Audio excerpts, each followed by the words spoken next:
The Buddha actually defined enlightenment, and he did it in such a way: a stream enter, once returner, non-returner, and arhat. These stages of enlightenment. And even so, when people talk about these stages of enlightenment, they use the word awakening. Stages of awakening.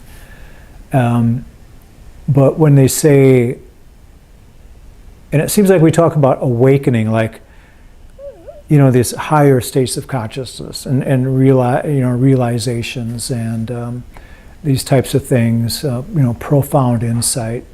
But when it comes to like reaching the pinnacle of awakening, that's when people start using the word enlightenment, and like full enlightenment. So we could say enlightenment, but then there's full enlightenment, like the Buddha they say was fully enlightened. And so it's interesting, and these are just, a play of words, really. And these aren't Pali words anyway. These are English words, for these higher states of being. But it's interesting that when we look at awakening, we look at enlightenment, that there are different stages, different steps almost, like different levels. Yeah, like different levels, I guess you could say. So it's interesting that when we start talking about these different levels, we kind of, I feel like I have to be careful anyway, because some people have, no idea what is being talked about, and some people have, a very clear idea, because it's very abstract, when you're speaking of these levels. And just like levels of concentration, when you start talking about jhana, levels of jhana, people go, like, really? And then levels of awakening are kind of the same thing. But like I said, the Buddha really defined them quite well, as far as, these different states. The first one has everything to do with understanding our identity, whether there is, how we have this ego or this self, and the way we look at it, and the way we have preferences to kind of protect this thing called, mind and body, and that, like, this separation, or this lack of separation. It's almost like the more lack of separation with the world, the more awakened a person becomes. So it's like if we feel individual, let's say we are fearful or angry, or in the protection mode, to protect this from that, and I mean from all of that, there's a significant feeling of this being separate from that, because we're trying to protect it. Whether it's mental or physical protection, but a lot of, not to confuse that with a natural instinct, which is our innate, instinctual behavior to protect this body, from harm. But I'm talking more like being protecting it from a selfish standpoint. And maybe we should just use that word, like, the more selfish we are, the more we feel as if we're separate from everything else in the world. And consequently, the more problems we have, the more difficulties we have. We are alone, in this world. We're not amongst friends, almost, we could say. If we are separated and alone, friendless, we're out there without friends, and we can have a hard time. I remember the last time I moved, I moved to an area where I didn't know anybody, and I kind of had that feeling. Not for very long, but from time to time. I came from an area where I knew hundreds and hundreds of people. Walk down the street and you know people. That kind of thing. You know your neighbors and everybody else, but then you move into an area where you don't know anybody. It's like you feel kind of separate, and you feel like, like I said, you can almost imagine that you're more vulnerable and having more problems because you're alone. And then, and then you come to a point where you meet so many people that you want to be alone. I just want to be alone for a while, So it's kind of funny that way. But we're just using this as an example, really. The more self, particularly in the area of being selfish, the more substantial this stuff feels. And I always say this stuff, and mind-body, this mind-body thing.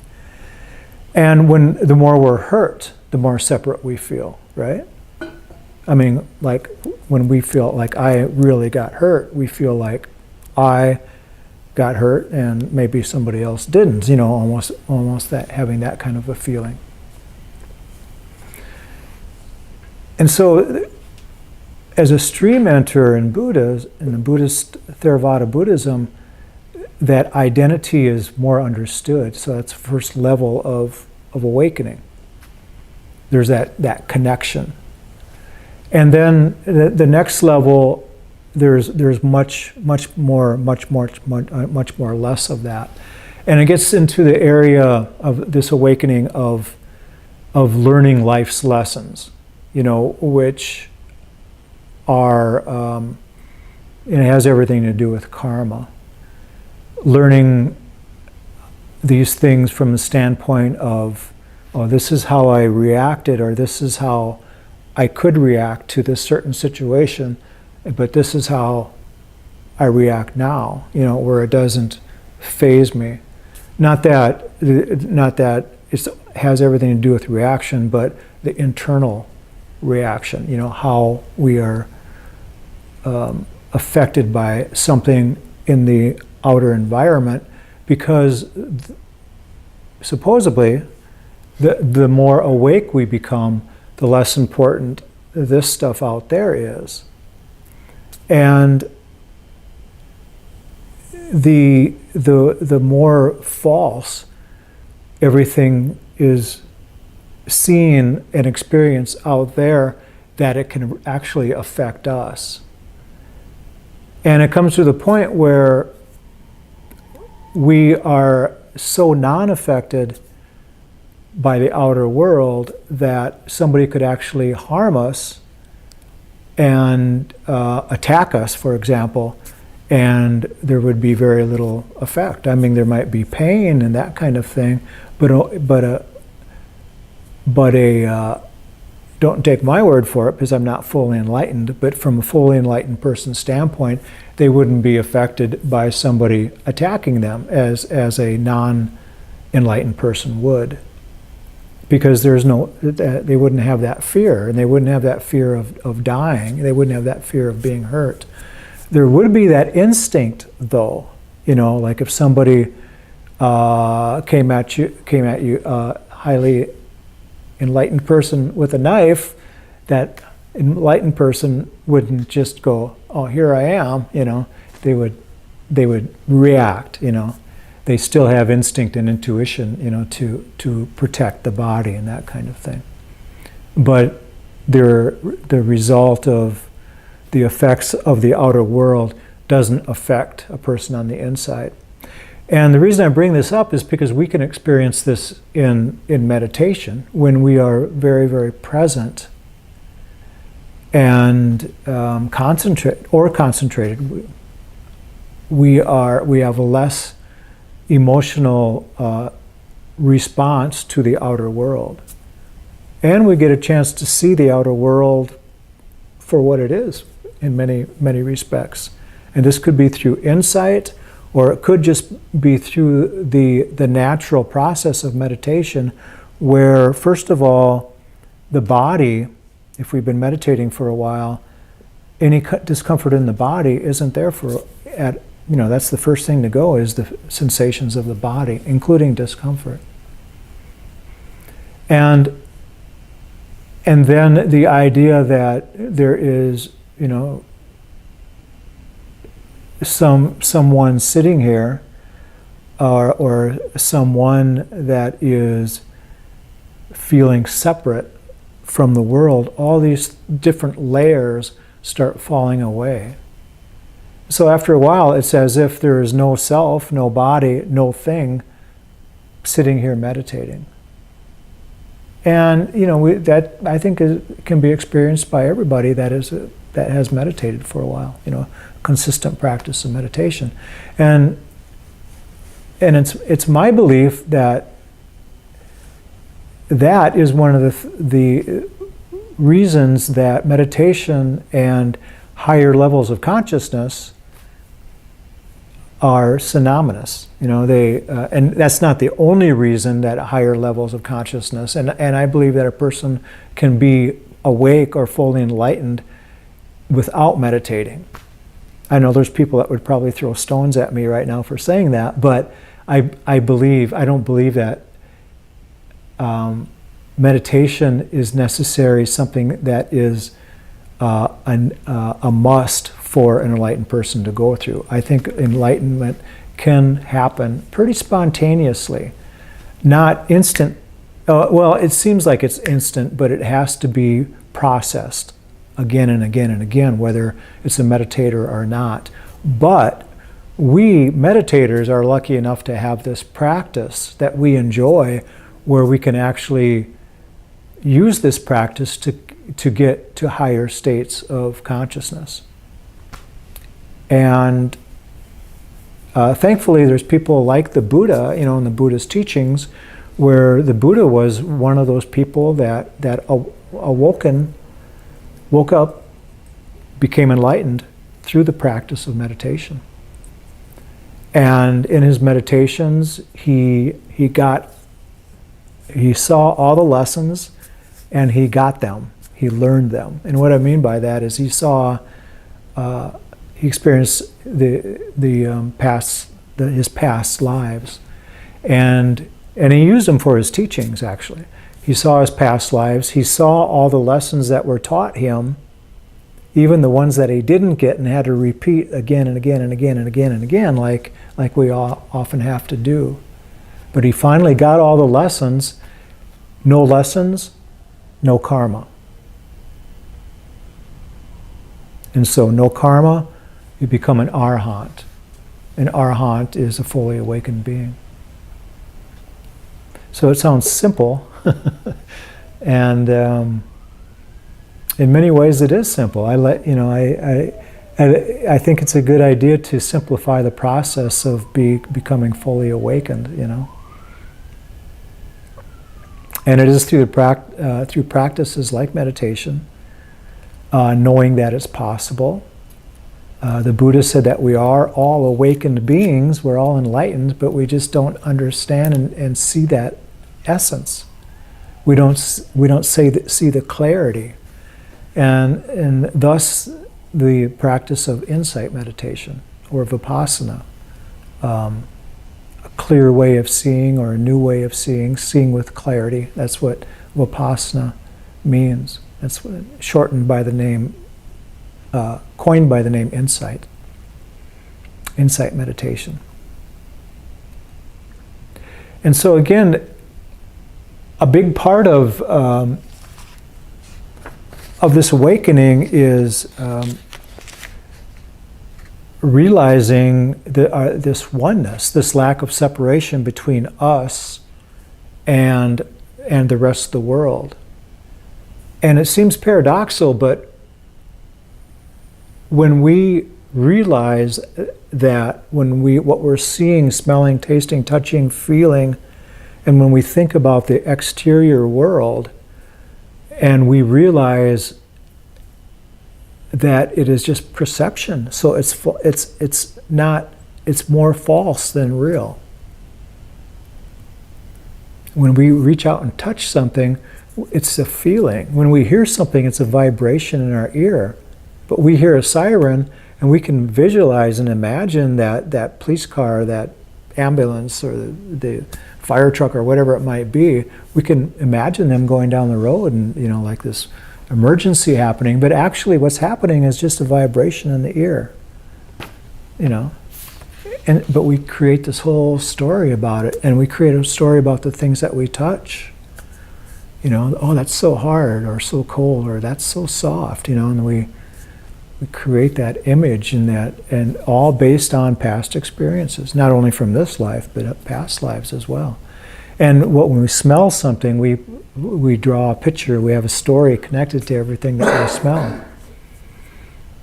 And everything that we taste and imagine, the thought process. When we think of something, we associate it with something else that has already been thought of in our lives, for the most part. And there's a story of this man that lived in, I think it was, I can't remember for sure, but I think it was South America. He lived in the jungle there, a very dense jungle. And with the tribe, and he was kind of an elderly person, so he was an elder, I guess. And he never got out of that. He never got out of the jungle. It was so he did all of his hunting and living in that dense jungle. And these people took him on top of a hill. Took him outside of the jungle, on top of a hill, and showed him I believe it was like a mountain goat out in the distance. And they asked him how big that mountain goat was. And he looked at it and said, "It's this big." Because to him he could see it, and it was this big. So he couldn't imagine that he could see that far, and he could see that mountain goat that far away, and that it was, a big animal. He thought it was just a little thing, because he has never experienced that before. He never perceived something from the top of a mountain before and saw that kind of distance. He thought it was just a little tiny thing. Is from his perception. And then later they worked with him and talked with him and showed him other pictures, and he got the concept. And there was also a something likened to that in I believe it is what was in what the bleep do you know, where Indians saw the Spanish boats, or the Spanish boats were out out on the ocean in the harbor. And the Indians couldn't see him because they had never perceived anything like that before. The ship was actually right there, and they looked out, but they couldn't see it because they had nothing to compare it with. So everything that we do is a comparison of something else. And so from that standpoint, the world as we view it is more false than real. I see things completely different than you people see it, and you see things differently than I see it. Each of us sees something differently. A small child will see a phone, and yeah, that's a phone, And, yeah, it's a phone, right? But if we were back in 1969. This would be the most oddest, strangest looking thing that we've ever laid our eyes on. We wouldn't call it a phone because we don't have the perception. So it's the mind playing, in a way, playing tricks on us. Is your phone working, by the way? Okay. Tonight I'm gonna read a meditation, and so this is very special because I never read a meditation, and this was written by somebody that is very close to me. I wrote it. Ha ha ha ha. So And this meditation, the title is called We Belong. And it has everything to do with this idea of how we can feel separated, from others.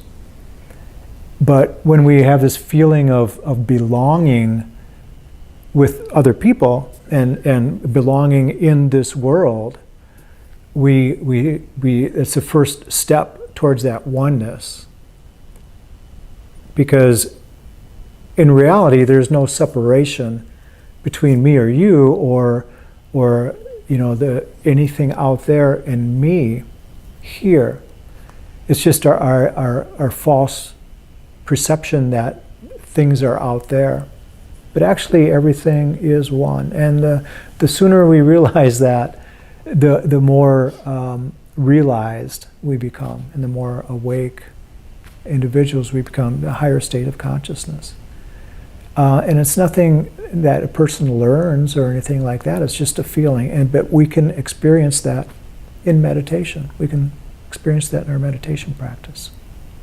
That's one of the beautiful things about it.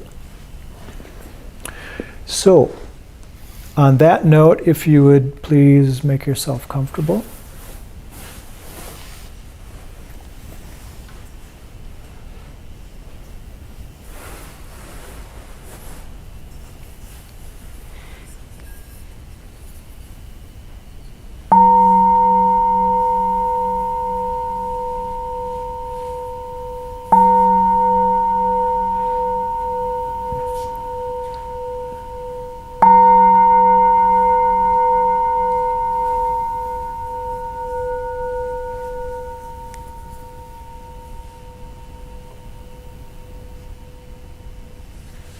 Just take a moment and check your posture. Make sure that you feel comfortable within the body.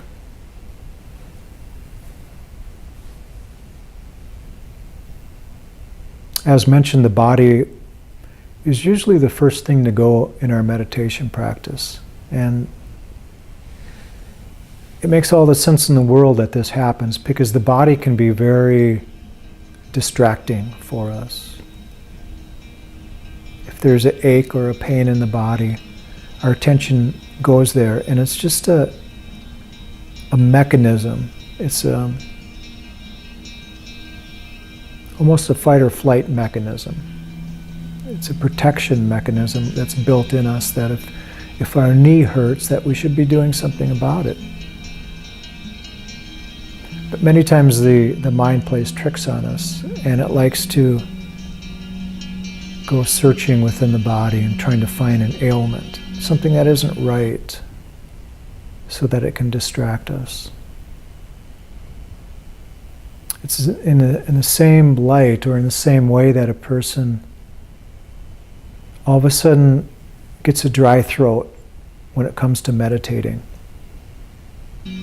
I've seen people where I will pick up the bell and the mallet and get ready to strike it, and all of a sudden they get a dry throat. They're preparing themselves for the meditation. It's a habit.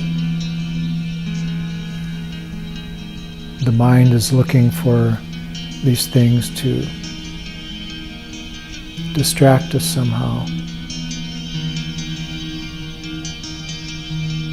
A portion of the mind almost seems like an enemy, but it can be controlled and tamed.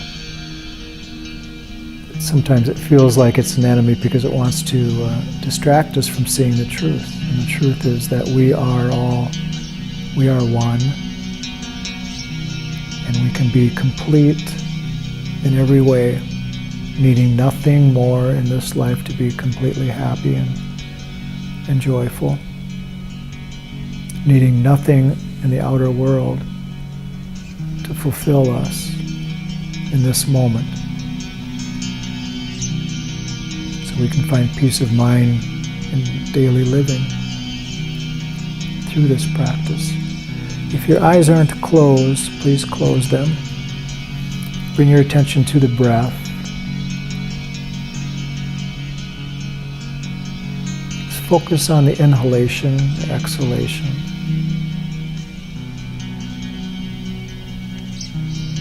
Notice where you feel that within the body.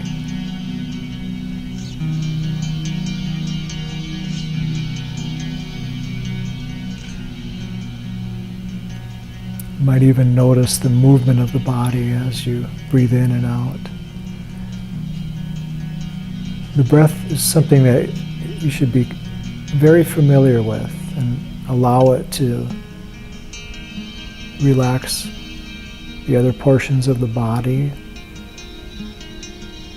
and to calm the mind.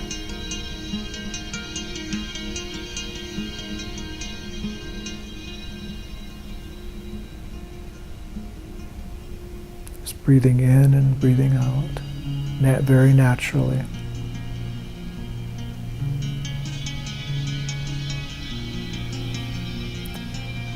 This meditation is titled We Belong.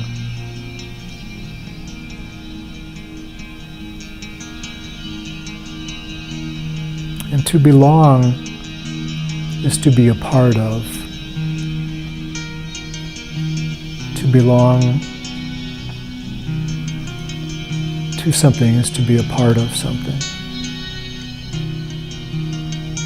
I belong, you belong.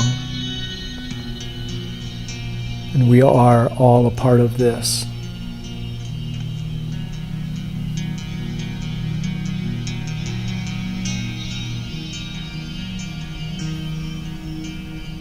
We can always feel as if we're part of the whole.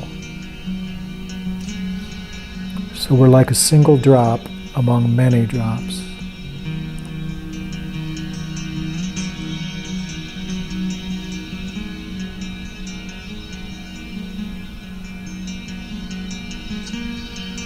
We mentally construct an identity so that we become separate.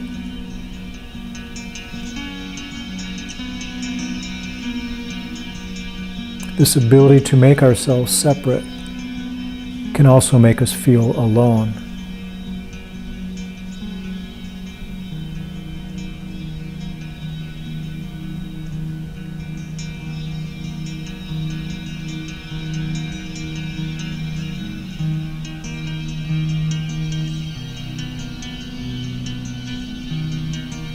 We belong to a large group of beings.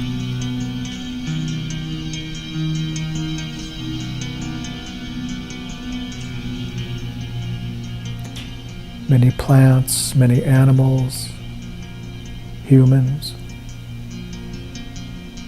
depend on each other for life.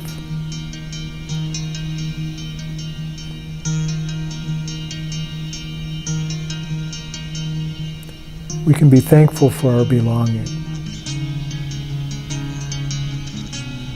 for without it we would not exist.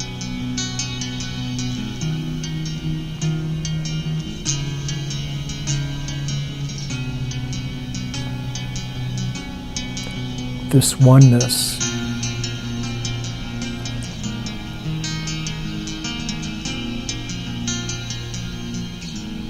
and this oneness we can construct and dismantle with the mind alone.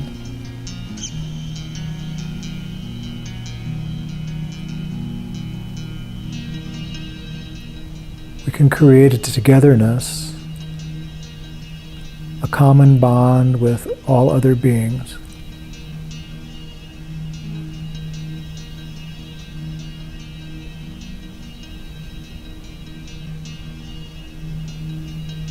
Or we can view the world as being out there.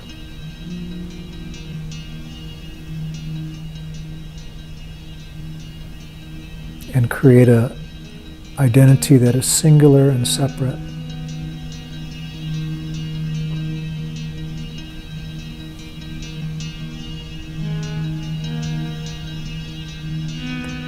But when we truly connect, the veil is lifted and we awaken and become one.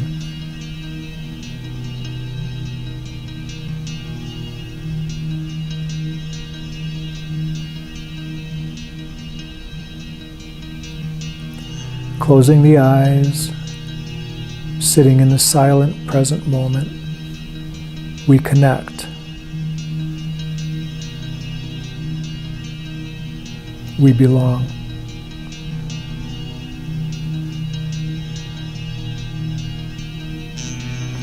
We go from a single drop to one that is connected with all.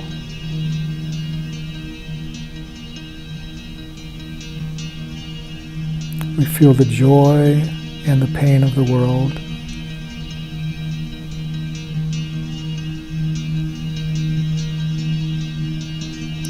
We observe a reaction, but it is really a reaction from all experiences coming together. And this reacting happening again and again.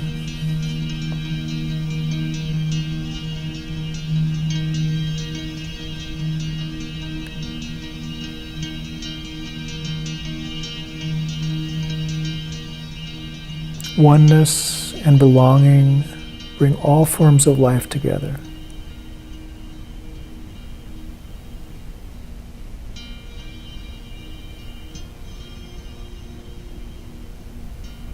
We can struggle to be separate or relax and connect.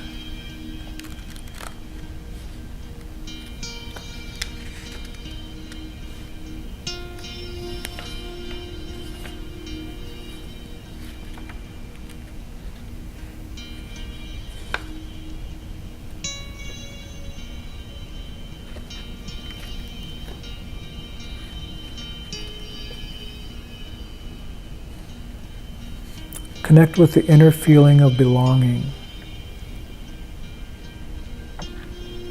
And start with the body. Allow the sensation of the body to dissipate and merge with all of life.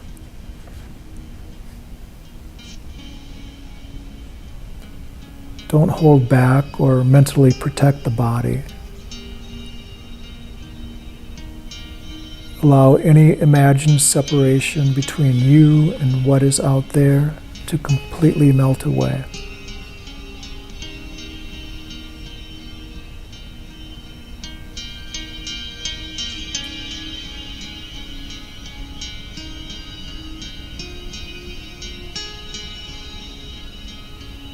There is no separation. No you and other.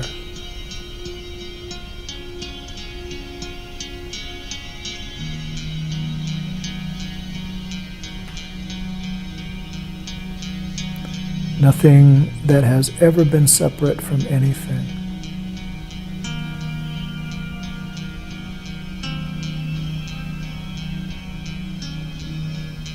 Everything being connected.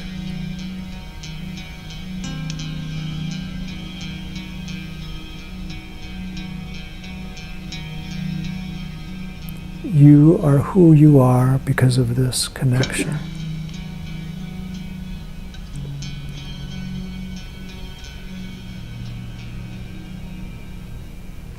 There's no out there, it's all one.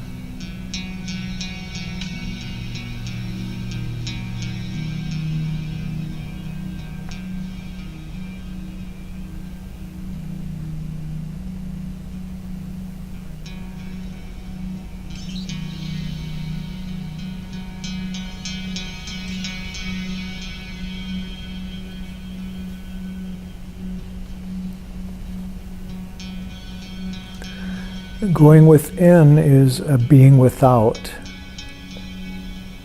A being without the division of you and other. To go within is experiencing your connection with life alone.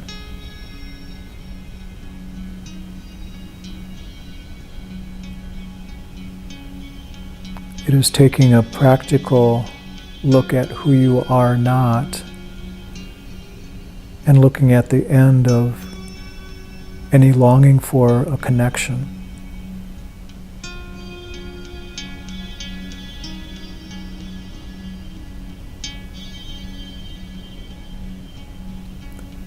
The result is the understanding that all suffering comes from our longing to connect with whatever you wish to call the truth.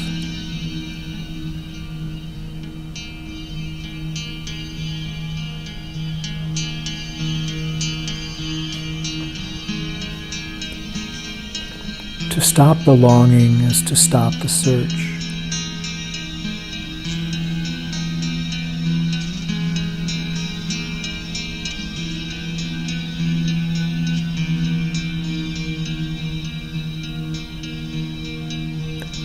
cannot connect with that which is not separate.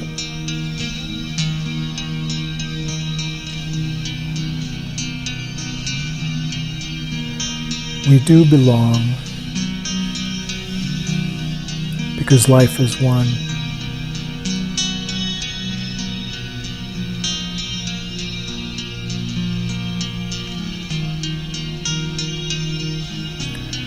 And this is your home of which you have never left and never will leave.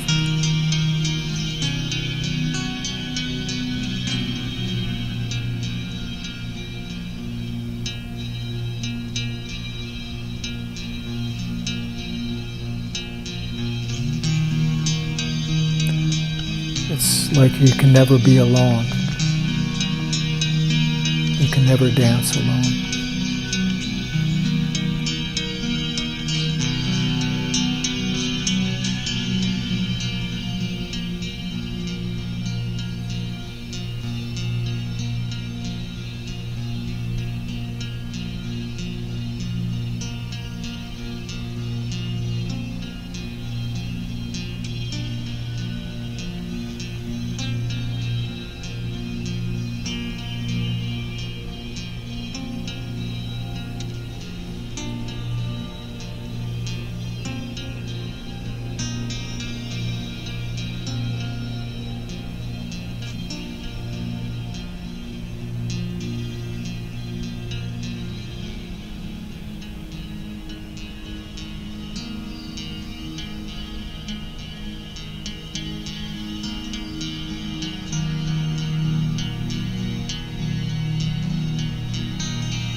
Bring our palms together in front of us.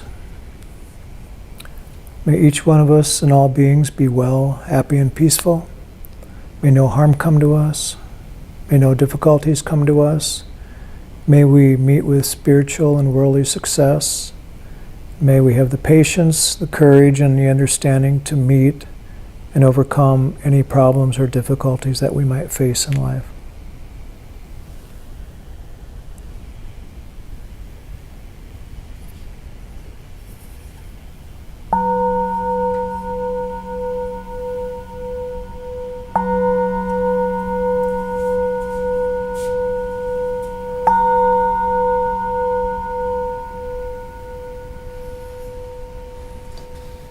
Thank you.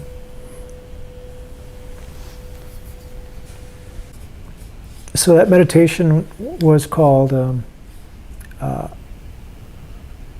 We Belong, and it was about how we can feel a lack of separation through our meditation practice, and the same lack of separation that we can experience in life that points us to this thing called awakening that we can all experience and all are a part of right now. As far as the Buddha is saying, and he promised us that we could, experience enlightenment. He said it could take. He went through this process to explain this, but he said it could take. It could take years, or it could take you lifetimes or years, or it could take weeks or days or hours or even just minutes. So it could happen at any time. And it's coming to the point where there is no more karmic activity. That is the ultimate. And that there's processing that has to be done to that too. If you can imagine somebody that is, and maybe this has happened to you, where you feel this spiritual fulfillment, like everything is complete, everything is exactly the way it should be.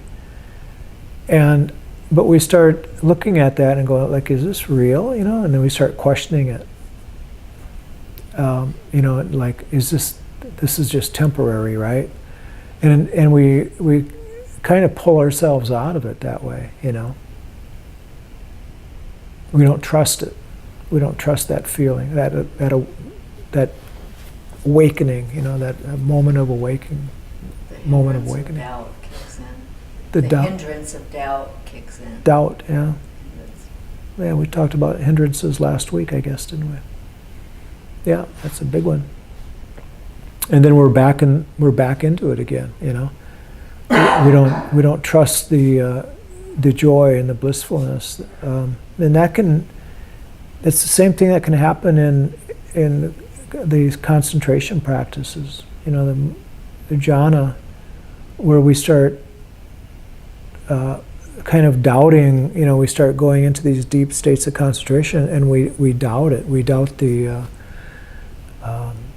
the process, or we doubt that this wonderful, secure feeling, and we go, well, I shouldn't be going into this. I mean, this is how the mind works. It's like, I shouldn't be going into this blissfulness because I got problems in life, and then all of a sudden we're out of it. It's not exactly like that, but as an example. But the any kind of awakening is a process, and there's some processing that a person has to do when they do it. If we feel like we have these moments of blissfulness, awakening, moments, we have it. We should review that. We should go look at it and ask ourselves some questions. Be aware and be very mindful of what is going on, because it'll happen again. And that's why we want to, keep at the practice. And in Buddhism, and I think this is true with all spiritual paths, but it's the path consists of morality, wisdom, and practice, or in this case, meditation. And the morality aspect is that we should have a clear mind, clear conscience, so that we can go into this meditation without feeling like we don't deserve this time to meditate, or and again, so that doubt doesn't come in, like Terry said.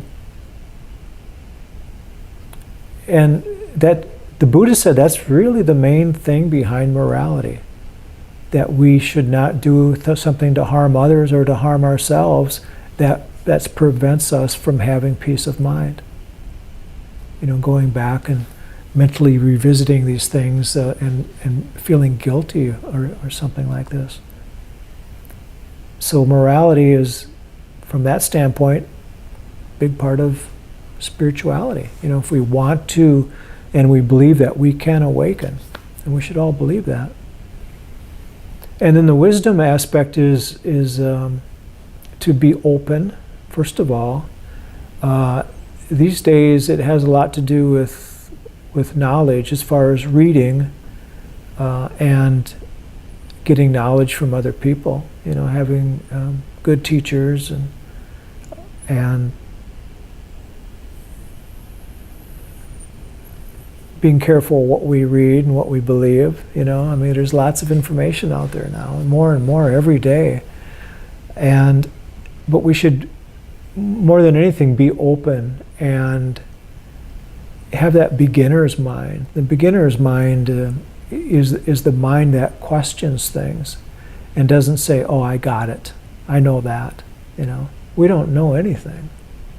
There is no knowing, and there is no control. And as long as we keep that in mind and realize that we are open, we're open to learning new things. Once we close down, once we feel like we got everything, that's when we start dying. So, and then that brings us to the practice, the practices of meditation and the practices of mindfulness too.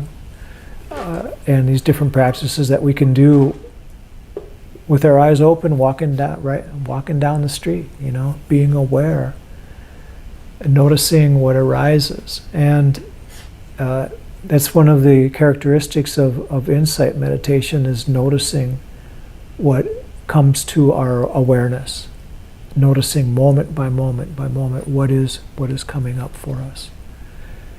So when we do react to something that's out there in the world, why are we reacting to it? That doesn't mean that we can't react to it.